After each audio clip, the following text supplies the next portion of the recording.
Hi everyone, in this video let's try to fix Discord not opening on PC. So these are just few steps and hope this will help.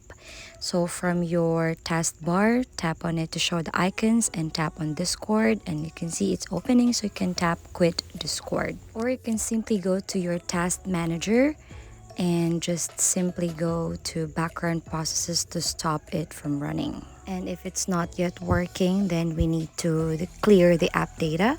Just simply go to run command and you will type here app data and tap OK.